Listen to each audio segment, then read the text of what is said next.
我們生活的世界節奏飛快，緊張忙碌。我們每天都面臨着混亂，外部的和內部的。在這股旋風中，我們很容易迷失自我。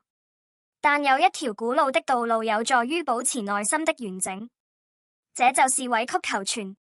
這不是一種枯燥的哲學，而是一種活生生的實踐。以下是斯多葛主義的10條原則，可以改變你今天的生活。控制你的慾望，實現真正的自由。自由始於貪婪，止於貪婪。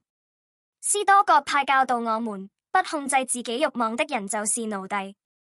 這句話在現代社會尤其適用，無休止的折扣、廣告和對地位的追求。但每個慾望都是一條鎖鏈，它許諾快樂，卻束縛了你。真正的自由在於覺悟，在於選擇讓雜魔進入我們的內心。學會說我不需要更多，我已經擁有足夠，這不是限制，它是一種勝利。拋開短暫，選擇深刻。那些追求短暫快樂的人會失去幸福的深度。斯多葛學派意識到，最有價值的東西是慢慢成熟的。現代人生活在此時此地的模式中，但不是存在感，而是浮躁感。忍耐就是力量。延遲滿足會變成更深刻的認識，變成成熟。就像好果子不是一天就能成熟的，真正的快樂也是要經過一段路，而不是一時衝動。每天學習和成長。斯多葛主義是一條智慧之路，而不是教條。每天都是新的成長機會。伊壁鳩魯說過，擾亂我們的不是事件，而是我們對事件的看法。拓展思路，閱讀、傾聽、分析。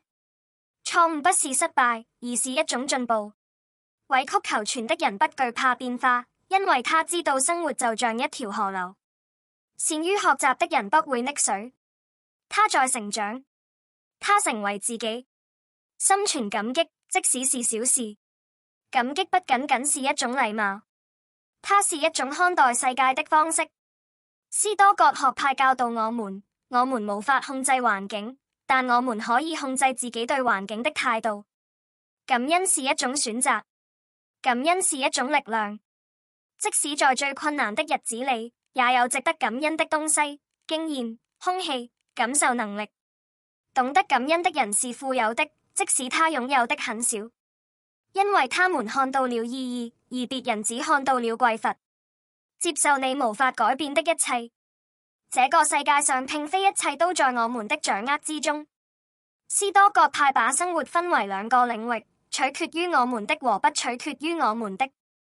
擔心後者就像試圖用雙手阻止下雨一樣。與其與風搏鬥，不如學會揚帆起航。接受不是屈服，它是面對現實，繼續前行的勇氣。冷靜帶着尊嚴，在困難中變得更強。困難不是前進道路上的障礙，它就是道路。馬庫斯·奧勒留曾寫道：擋在路上的東西會變成道路。每一次考驗都是錘煉精神的機會。現代人逃避痛苦，而委曲求全的人改變痛苦。通過困難，我們了解到自己的能力。我們擁有比想象中更多的力量。把握當下，過去已逝，未來尚未到來，但我們真正擁有的只有現在。斯多葛學派教導我們捕捉當下，不受時間的誘惑。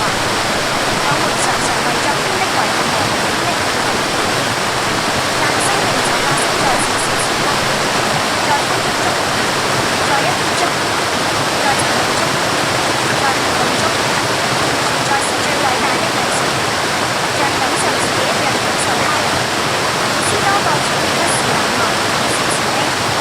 我們都是活的過程中的一部分。伊壁鳩魯說過：你的鄰居和你是一樣的，設身處地為他人着想的能力不是軟弱，而是深邃的智慧。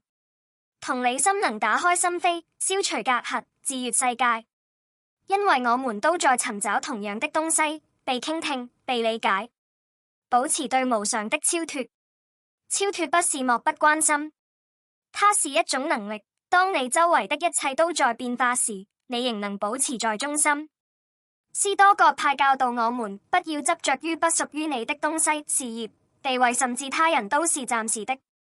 依戀會讓人害怕失去，超脫給你自由，不依賴，全心全意照顧好自己，用愛和尊重照顧好自己，不是自私，它是一種責任。身體、思想和靈魂是我們賴以生存的工具。委曲求全的人會保持平衡，必要時睡覺、活動、思考、祈禱。自我保健是對生命的一種尊重，它是自愛的安靜表達，讓你能夠為世界付出更多。空杯不能倒水，斯多葛主義不是對生活的逃避，它是一種充分生活的方式。有尊嚴，清晰地生活，帶着對世界和自己的愛。因為歸根結底，真正的智慧是以這樣一種方式生活，即使在最黑暗的時刻，藍色的火焰，你內心的自由也會在你身上閃耀。通過 Depot.com 免費版翻譯。